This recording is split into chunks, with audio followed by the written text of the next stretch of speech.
I'm Neher. I'm a professional portrait painter from Charlotte, North Carolina. And today I just want to show you how you can stretch your own canvas just in case you want to make a specific size, a particular size for a specific project that you're working on. And a lot of times when artists ask me how to stretch canvas, a lot of times they're intimidated by the whole process, and it really is a simple process. And today I just want to take a few minutes and show you how simple it actually is. First of all, there are a couple of things that you need before you get started. First, you need the canvas that you're going to be working on. Today, this particular canvas that I have is actually Clayson's number 13 single primed linen. And it's a little different than cotton canvas because cotton canvas obviously is made out of cotton, but linen has a tighter weave, and it's this particular canvas, I'm not sure if you can see the particular weave, but it's extremely smooth. And for portraits, commissioned portraits, it's very important that I have a very smooth canvas with not a lot of blemishes in them. And when I talk about a blemish in a canvas, I'm talking about bumps or ridges that occur on the canvas as a result of the weave itself. So anyhow, basically you have your canvas, and then you also need something to stretch your canvas on top of. And these are called stretcher bars. You buy these in strips. They come in pairs. So if you're going to, today I'm going to be stretching an 11 by 14 frame. So basically I would have two 11-inch strips and two 14-inch strips, and I'm going to be putting those together as sort of like a frame in a square. I'm going to go ahead and show you that real quick. Basically you just lay them out like this, and they're just going to go together. You can see that each one has slots, and they can fit right into each other. So basically you just put them together like this, and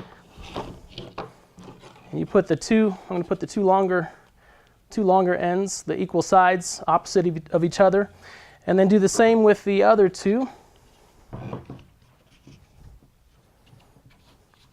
And as you put them together, what I like to do is, you can see here if I push this too far, that lip comes out there. Really, I like to just push that just so that it's even. It comes even in the corners so that you don't see that lip. Now that seems simple enough, but in order to get this to properly fit into a frame, it needs to be square. And so what I like to use is a T-square of some sort. Today I brought a very large T-square. It's actually it's a T-square that's used for drywall, but really any T-square will work as long as it's square, then you're fine. Basically you lay it out on the table, then you stick your canvas, your stretcher bars up to it. And basically I'm lining up the stretcher strip along this side of the T-square and looking, there's a little bit of a gap here. So because there's a little bit of a gap, that means it's not quite squared. So in order to get it squared, I just simply take this opposite corner and push it towards this way, towards this corner here. And now that is square. And then I turn it on the other side just to make sure. I like to do 3 sides just to make sure 3 sides are square. And if 3 sides are square, then you're pretty much set, you pretty much know that it's going to fit into the frame itself. So then once that is done, all that's left basically is to staple. I prefer an electric staple gun just for the fact that it's easier to get the staples to go into the wood. A lot of times the handheld staple guns take a little more effort. They'll work just as fine, but the electric staple gun seems to work best for what I do.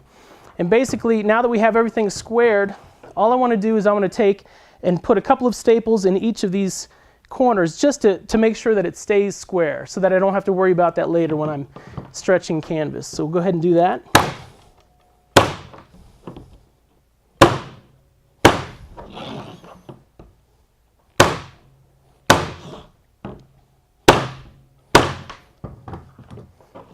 And it looks something like that.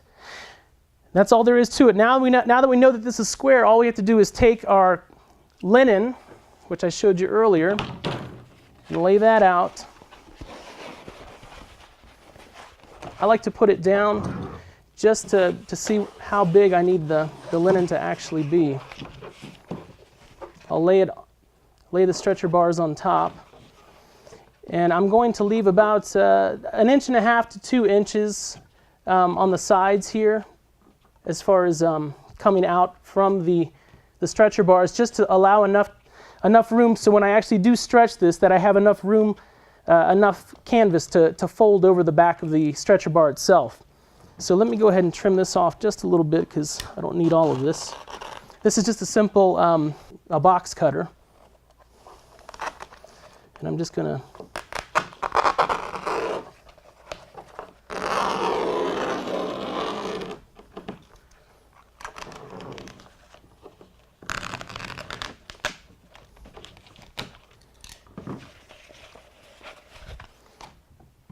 okay.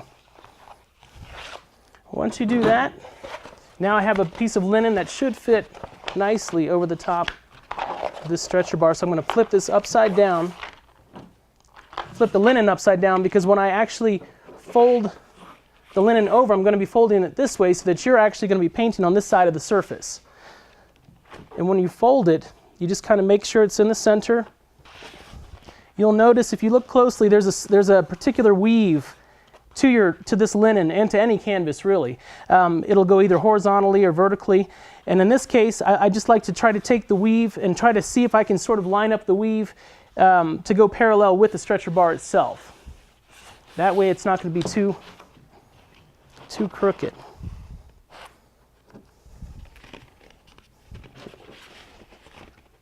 That looks pretty good. Once you do that, you're going to take a staple and put it right in the center of your stretcher bar. I usually like to do the longest end first, and then I'll flip it over and do the same thing on the opposite side. You can pull it tightly with your hands. You can also use what are called canvas pliers, which are metal pliers, which work really well, especially with large canvases. Because it helps you to really get to stretch the linen to get it nice and tight. And what happens is you basically put the canvas pliers on like this. There's a little knob on the end here which actually pushes against the stretcher bar itself, which gives it some leverage. You stick it on there and you just pull it over slightly. Don't pull it too tight because you're just getting started. And that's all there is to it. And then we just do the same thing on the opposite sides. Always start from the center and work your way out. That way you'll have a nice tight canvas at the end. Now I'm going to start putting more than one staple in here in just a second. But this will give you, but just to start out with, I just like to make sure that everything is lined up. You'll notice that there's going to be a little bit of a crease here. That's fine. As you work your way out, that's going to tighten up. So now I'm going to go ahead and start doing 2 staples on each side. And when you staple, I like to staple them about an inch to an inch and a half apart. And that's plenty of room. You don't have to put too many staples in there, but you also don't want to put too few in there, or else your canvas isn't going to be nice and taut. And just flip it over, do the same thing.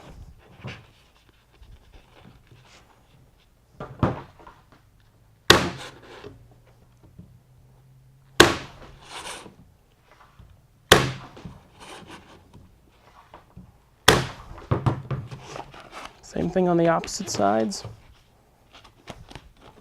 And as you're constantly stretching the canvas, as you're working your way out, it makes it slightly tighter. And by the end of the process, you should have a canvas that's nice and tight like a drum.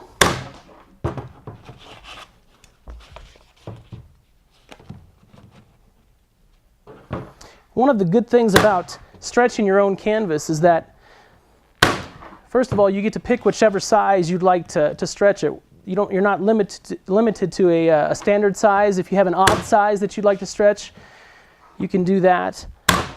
And then also, if you have a painting that needs to be transported, you can actually take it off the stretcher bars, roll it up, and put it into a canvas roller of some sort, and then take your stretcher bars down, travel to wherever you have to.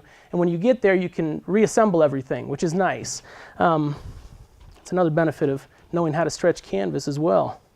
But then probably one of the best features about stretching your own canvas is that it does save you quite a bit of money.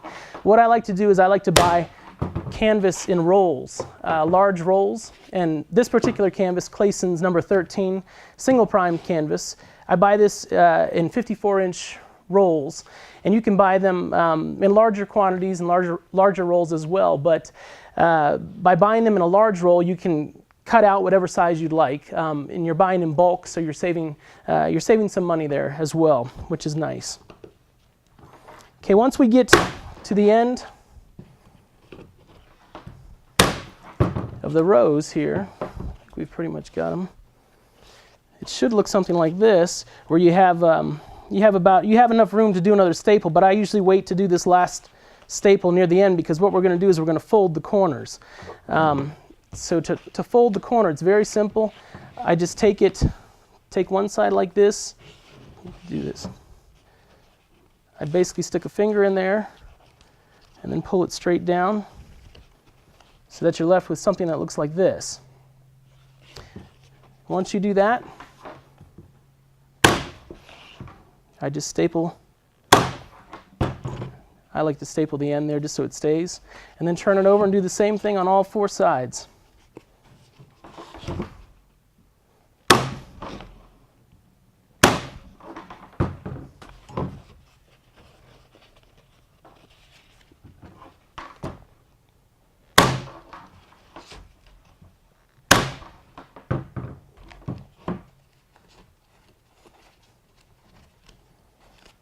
The whole process of stretching your own canvas is fairly simple. Don't let it intimidate you. It's not intimidating at all. It's a pretty simple process. And once you get one or two under your belt, then you should be pretty confident after that point. When you get to this stage here, you have a little bit of extra. I don't cut off the extra. I know some people will actually just cut off the extra canvas, but I don't like to do that, just in case if I have to restretch this canvas later on, I'll have, if by leaving this on there, I have some more linen that I can actually hold on to in order to give me more leverage when I pull it over to stretch it. So I like to keep this just in case I need it later on down the road for some reason. You just never know. But in order to make this look nice, I just simply, I'm going to fold this down, I'm going to staple this, and then I'm going to fold the corners. But let me go ahead and I like to do this first. I like to put a staple in the center here just to help keep it down before I actually, sometimes that happens too. That is what happens when you accidentally pull the trigger on your staple gun, which I've done many times before. Now all I'm going to do is I'm going to take this, very simple, take it, tuck that under, and just fold it like that. And that's all I'm going to do with each corner. Actually, let's do that. There are a number of different ways to do it to make your corners look slightly different, but as long as you can get the fold to look fairly neat, that's all you're worried about.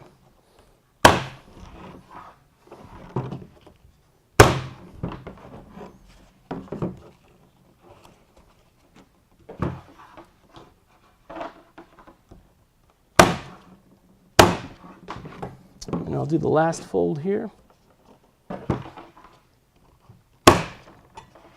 Stick one more there.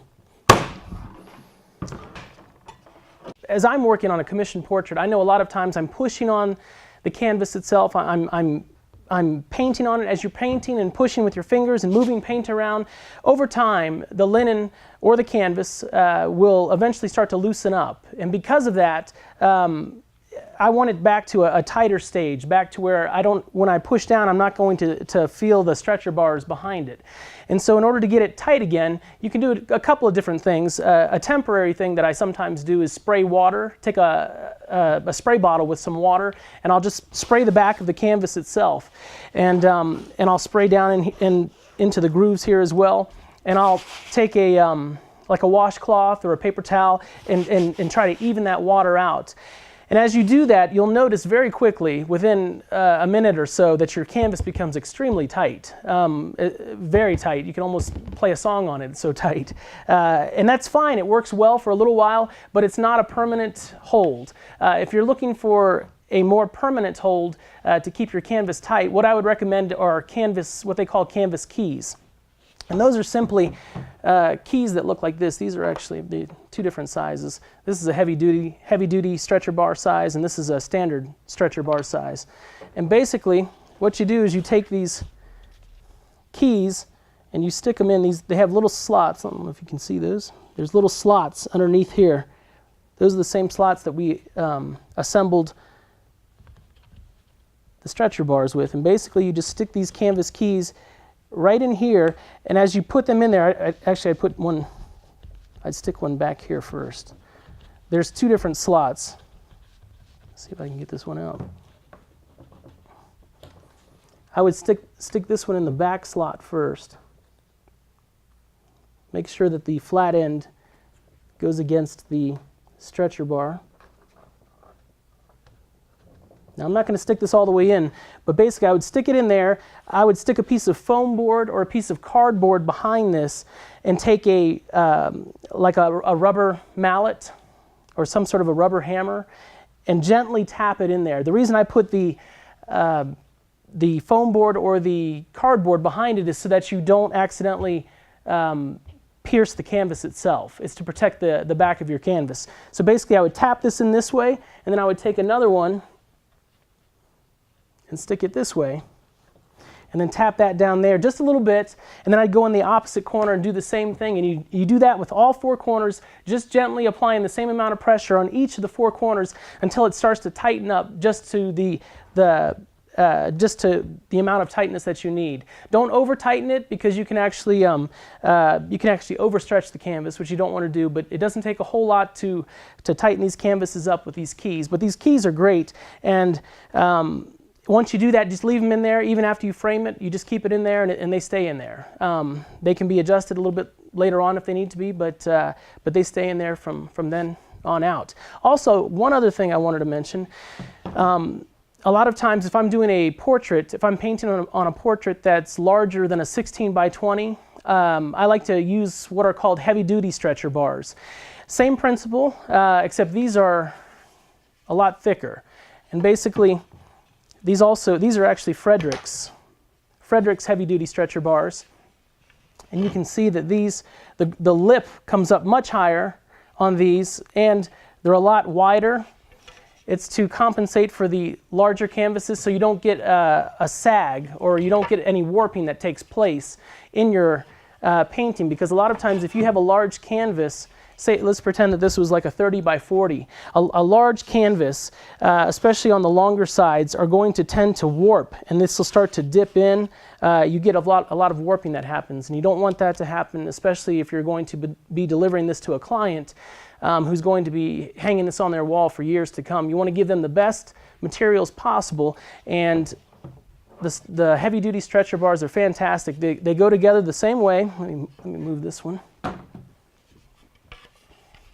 These take a little more work to get together, but basically you just kind of wiggle them until they get close together like that. Sometimes when you're putting these larger ones together, sometimes I'll use the rubber mallet as well, just to kind of hammer them down to get them in the position that I want. And then once you get them all four together, you do the same thing that we did on the smaller one, and that's use your T-square, line everything up. It's the exact same process, just with a different stretcher bar.